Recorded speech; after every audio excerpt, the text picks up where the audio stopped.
नमस्कार साथियों, मैं विनय दीक्षित, प्रवक्ता अंग्रेजी। आप सभी लोगों का अपने YouTube channel Vinay Kumar Saraswati English में स्वागत करता हूं। अभी पिछले सिंथेसिस के वीडियो नंबर 1 में हमने सिंपल सेंटेंस के बारे में जानकारी प्राप्त किया था और सिंपल सेंटेंस के बारे में हम बता रहे थे, जिसमें 2 एग्जाम्पल्स आपको हमने बता दिया था। अब सिंपल सेंटेंस का तीसरा एग्जाम्पल आप लोग देखें। हमने बताया था कि सिंपल सेंटेंस वह वाक्य होता है जिसमें केवल और केवल एक ही मुख्य क्रिया होती है। देखें, वी टेक द फूड, हम लोगों ने भोजन लिया। वी वांट, हम लोग भोजन लेते हैं।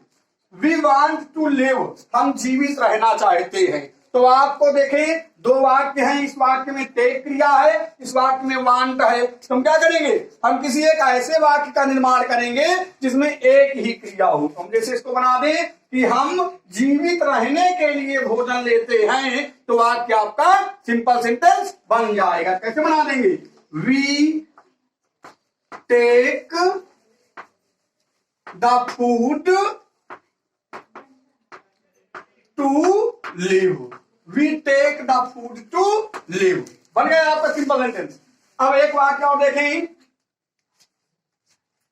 तीसरा था ये हमें लग रहा है। चौथे नंबर का वाक्य देखें, turn to the left. Turn to the left, to the left, turn to the left, full stop. Then you will find my house. Then you will find, देखें, turn to the left, then you will find the house कर दीजिए, the house। क्या बना है इसका, simple sentence. देखें, एक चीज और आप लोग देखें, यह वाक्य 2001 की यूपी बोर्ड परीक्षा में आया है। 2001 यूपी, ठीक है ना, कोई दिक्कत नहीं। हम दोनों वाक्यों को पढ़ेंगे। टर्न टू द लेफ्ट, बाएं तरफ मुड़ो। Then you will find the house, तब तुम्हें घर मिल जाएगा। तो हम जैसे हम एक ही वर्ब को लेकर आएंगे, तो हम इसे क्या करेंगे, पार्टिसिपल में बदल देंगे। क्या हो जाएगा, turning to the left you will find the house. देखें, टर्निंग यहां पर क्रिया नहीं होगी, समझ रहे हैं, इसे पार्टिसिपल बनाया जाएगा। देखिए क्या हो जाएगा, turning to the left, turning to the left, to the left. अब यहां पर देन लिखने की कोई जरूरत नहीं है। You will find the house, you will find the house. देखें, समझते जाए वाक्यों को, कुछ नहीं है इनमें। Turning to the left you will find the house. देखें, इनको समझे वाक्य को लिखते जाएं, कॉपी में जरूर नोट करें।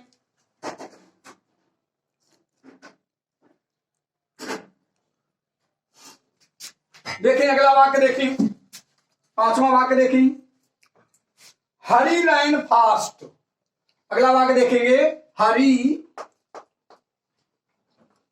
रैन फास्ट, RAN, हरी रैन फास्ट। एक वाक्य देखी, हरी रैन फास्ट। दूसरे वाक्य को देखी, Hari ran fast, he wanted to get the first prize. He wanted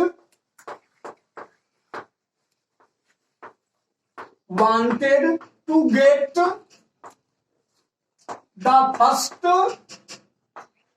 first prize. अब इसको हम बनाएंगे, किसे बनाएंगे, सिंपल सेंटेंस में। देखें, 1983 में ये वाक्य यूपी बोर्ड की परीक्षा में आया हुआ था, कोई दिक्कत नहीं। अब देखें, हमें हरी रैन फास्ट, हरी तेज दौड़ा। He wanted to get the first prize, तो पहला प्राइज प्राप्त करना चाहता था।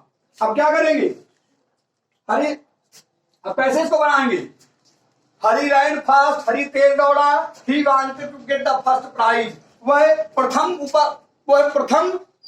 प्राइज प्राप्त करना चाहता था। और बना रहे इसको, हरी प्रथम प्राइज प्राप्त करने के लिए तेज दौड़ा, तो वाक्य आपका बन जाएगा। क्या लिखेंगे?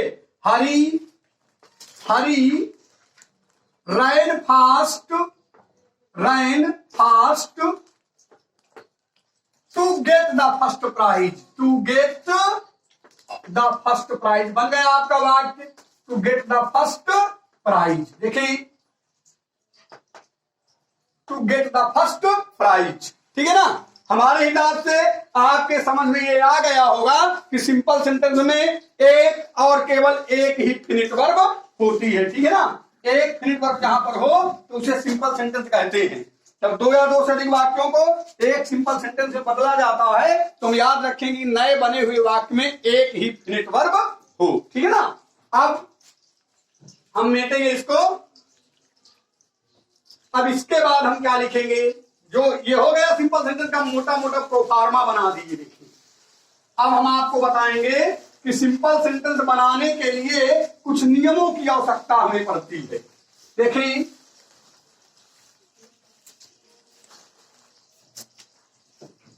नोट यहां पर लिख देंगे, नोट में लिखेंगे, नोट में यहां पर हम लोग लिखेंगे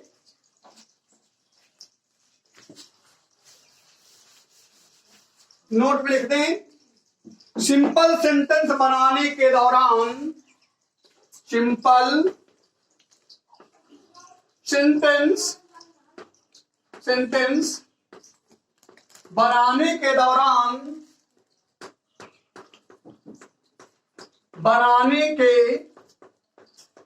दौरान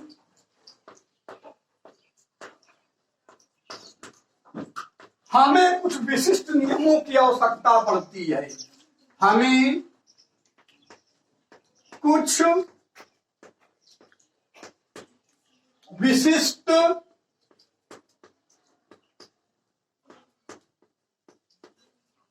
नियमों की आवश्यकता पड़ती है।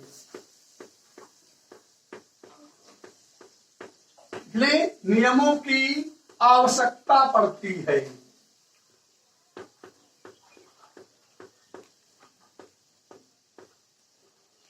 आवश्यकता पड़ती है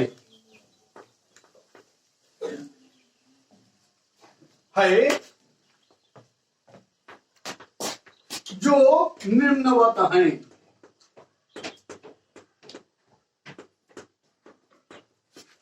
जो निम्नवत हैं।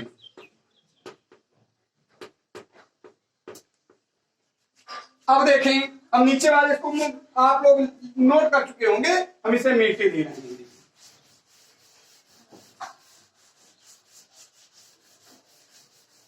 ठीक है ना। अब इसको मेटे दे रहे हैं, यहां पर लिखेंगे द रूल्स ऑफ इंफिनिटिव। देखें, सॉरी पार्टिसिपल लिखेंगे, द रूल्स ऑफ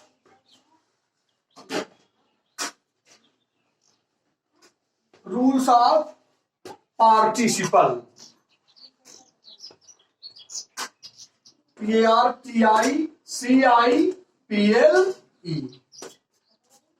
देखिए, द रूल्स ऑफ पार्टिसिपल, ठीक है ना। पार्टिसिपल क्या होता है? देखिए, पहले आप इसको समझ लीजिए। जब सामान्य तौर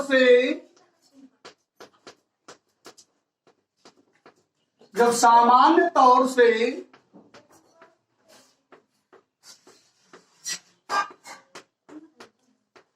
क्रिया की पहली अवस्था के अंत में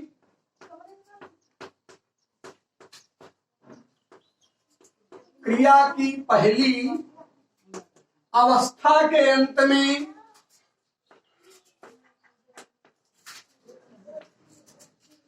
क्रिया की पहली अवस्था के अंत में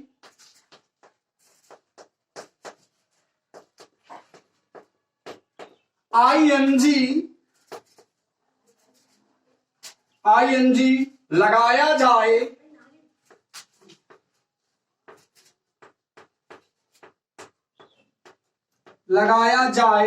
और उसका अर्थ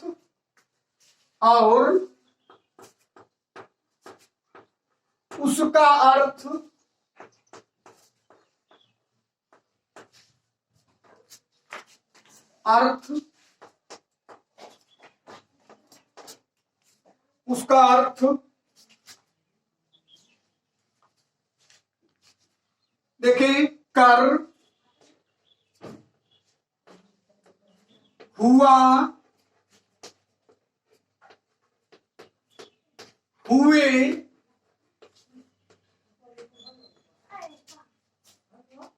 कर, हुआ, हुए, आदि हो, आदि हो, काम लगा दीजिए, पार्टिसिपल कहलाता है। पार्टिसिपल कहलाता है।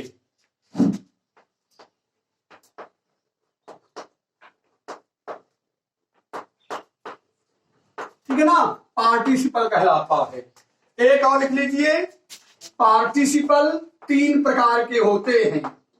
पार्टिसिपल 3 प्रकार के होते हैं।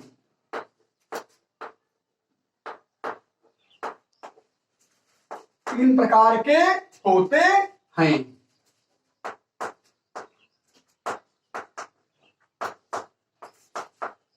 कोई दिक्कत नहीं। अब देखिए 3 प्रकार के पार्टिसिपल होते हैं, तो हम देखेंगे कौन कौन से होते हैं। ऊपर वाला मैटर आपका नोट हो चुका होगा, हमारा विश्वास। इसको मेट देंगे, देखिए इसको मेट देंगे।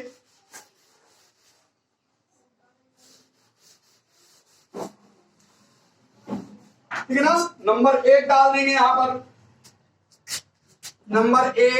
नंबर एक इसको क्या कहेंगे, present participle, PRESENT participle, PARTICIPLE।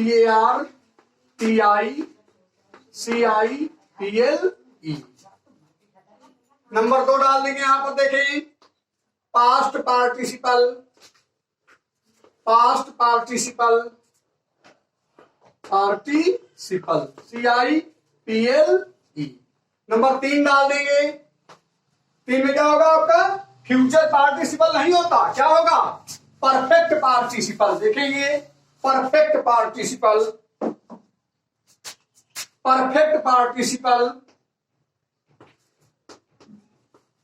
Perfect participle. कोई दिक्कत नहीं, आप इनको आसानी से समझते जाएं। अगर कोई प्रॉब्लम हो तो आप कमेंट करें और नोट जरूर बनाते जाएं, आपको इससे सहूलियत मिलेगी। प्रेजेंट पार्टिसिपल क्या, देखो क्रिया की पहली अवस्था के अंत में आईएनजी लगाना, क्रिया की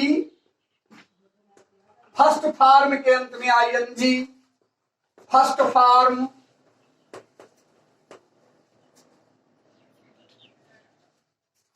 के अंत में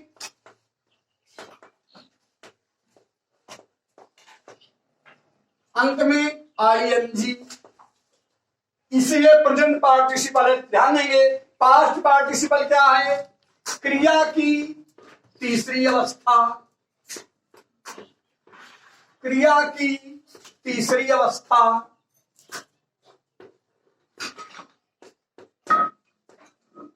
तीसरी अवस्था, ये आपका क्या है, पास्ट पार्टिसिपल है। अब देखेंगे हम परफेक्ट पार्टिसिपल क्या है, देखें हैविंग, पैसिव में होने पर हैविंग बीइंग भी हो सकता है, हैविंग प्लस क्रिया की तीसरी अवस्था, प्लस क्रिया की तीसरी अवस्था,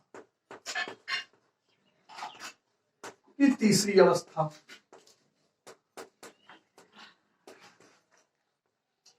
ये आपका क्या है, ये परफेक्ट पार्टिसिपल है। आप लोग इन चीजों को जरूर से जरूर याद रखेंगे वाक्य को बनाने के दौरान। कारण ये आपको समय समय पर आपके उसमें आता रहेगा। ठीक है ना, अब हम यहां पर देखेंगे, इसको मिलते दे रहे हैं, आप लोगों का लिख गया होगा संभवतः।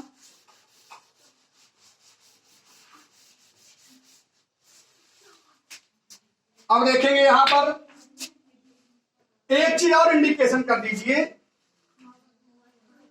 सिंथेसिस, सिंपल सेंटेंस बनाने में, सिंपल सेंटेंस बनाने में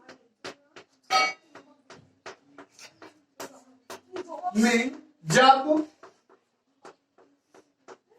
पार्टिसिपल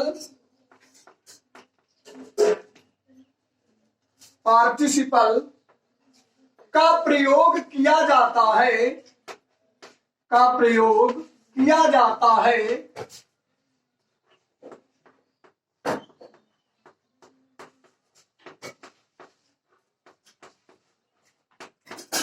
तो सामान्य तौर से दोनों वाक्यों के कर्ता एक होते हैं। तो सामान्य तौर से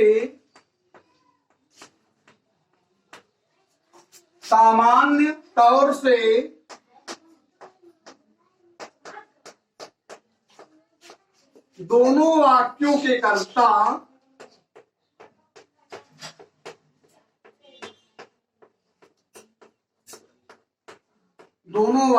के कर्ता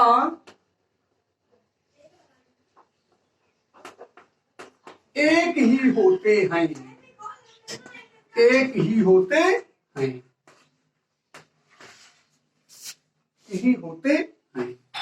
ये चीज आप विशेष तौर से ध्यान देंगे। जब मतलब पार्टिसिपल के द्वारा सिंपल सेंटेंस बनाया जाएगा तो दोनों वाक्यों के कर्ता क्या होंगे?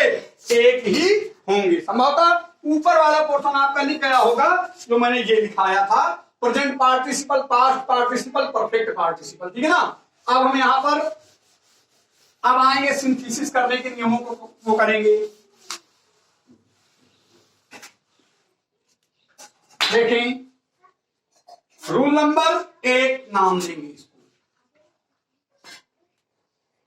Rule number 1।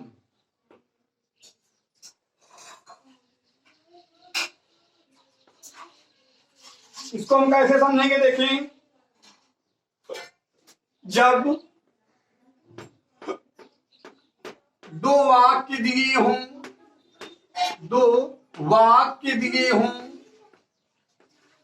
जब दो वाक्य दिए हों,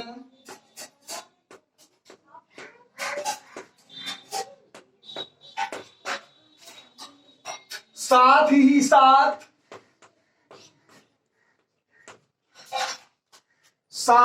साथ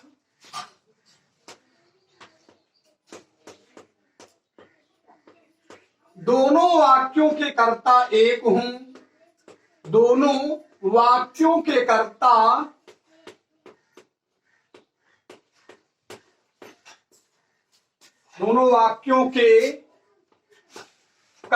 एक हों,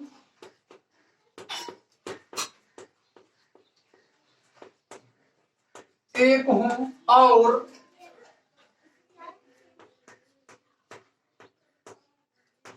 दोनों वाक्यों की क्रियाएं एक साथ हो रही हों, और दोनों वाक्यों की क्रियाएं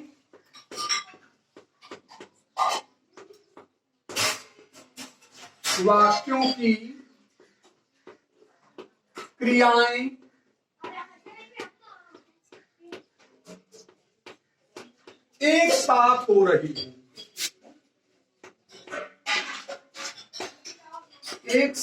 हो रही हों, साथ हो रही हों, एक साथ हो रही हों। एक चीज ध्यान देंगे, इसको मेट देंगे नीचे वाले क्वेश्चन को, आपका लिख गया होगा संभवतः। दोनों वाक्यों की क्रियाएं एक साथ हो रही हों, या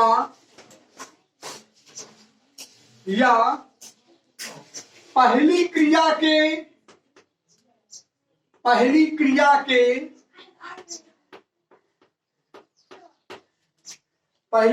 के खत्म होते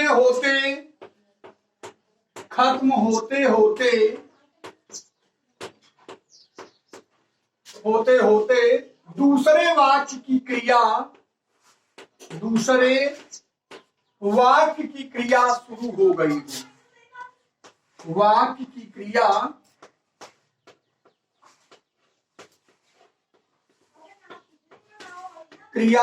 शुरू हो गई हो, शुरू हो गई हो,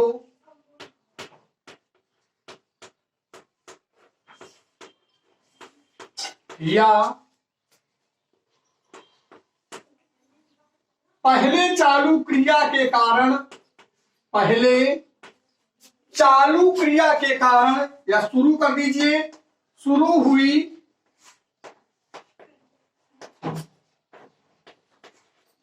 पहले शुरू हुई क्रिया के कारण, क्रिया के कारण, पहले शुरू हुई क्रिया के कारण दूसरे वाक्य में,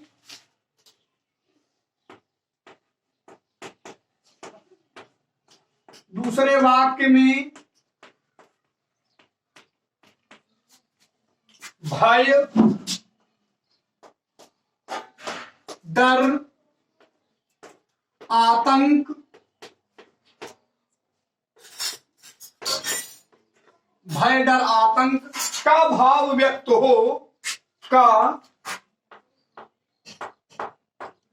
भाव व्यक्त हो,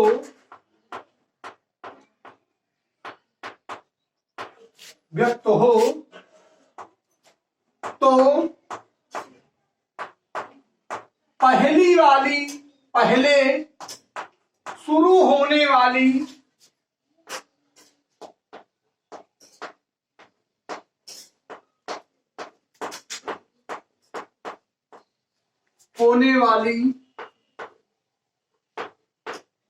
पहले शुरू होने वाली क्रिया के अंत में,